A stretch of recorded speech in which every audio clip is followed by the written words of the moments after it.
Hey guys, what's going on? Andrew coming at you, and in this one we're going to talk about words in Swedish that just don't sound right in English. That's coming up.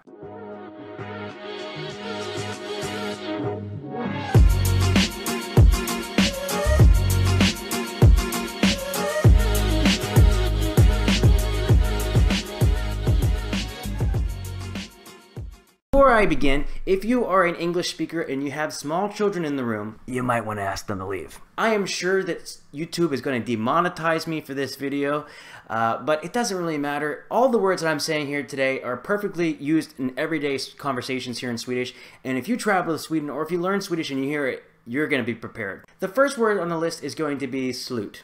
Now, if you see the word slut, and that's how it's pronounced, it means the end. You can see slut in a lot of different things. If something is sold out, you can see that it is slut. You can see it at stores. And if you're traveling by a train and the announcer says something about the slutstation, or if you read slutstation, you don't have to worry about where you're getting off. It's just the last stop on the train station. But as if you see here, slutstation just, it doesn't look right. The next word on the list has to be fart. Now, fart in Swedish means speed. And you see fart used a lot when it's talking about driving a car and things like that. And fart is just a funny word in English. The two that I see that just make me crack up the most is going to be infart and utfart. Now, infart has to do with where you turn in. It's like the entrance if you're pulling into a store, to a McDonald's or something like that. And utfart has to be the exit. But to this day, almost 6 years in Sweden, every time I see infart, I think, you should probably talk to your doctor about that. The next word on our list has to be kissa or kissa. If you hear someone say kiss or jag måste kissa, that means that they have to go pee. So it's kind of funny to me that kiss in Swedish or in English means pee in Swedish. The next one on our list has to be puss. Now, when I see the word puss or when people say puss, it just doesn't maybe translate well to English in a lot of different ways. But puss in Swedish means kiss. So if you're out and about and you see puss or you hear someone say puss puss or someone looks at you and says puss, they might be asking for a kiss. The next one on my list has to be fuck. And I put it there. That's how you say it. Again, fuck. This is a word that you might see if you're in IKEA and you're looking at what shelf.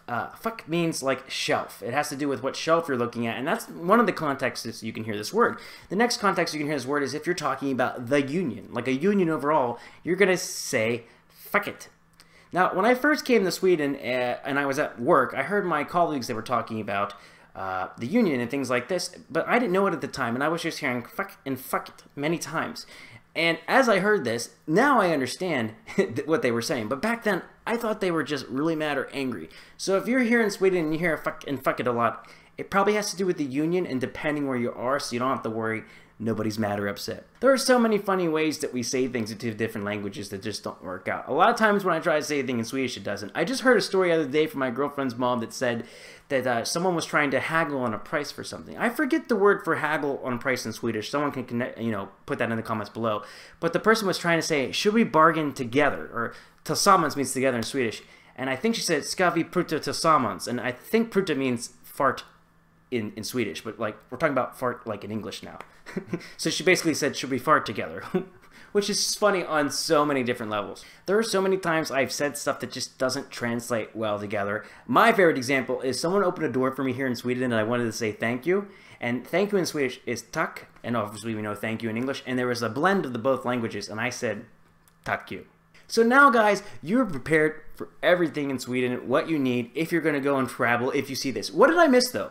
Put down below some more words in Swedish that just don't sound right in English, especially if you're English speaking. And would love if you Swedes, you wonderful, beautiful people, put in the comments below words in English that just don't make sense in Swedish or don't sound good. Any words I missed, feel free to like, share, subscribe, and I'll see you guys in the next video. Slut.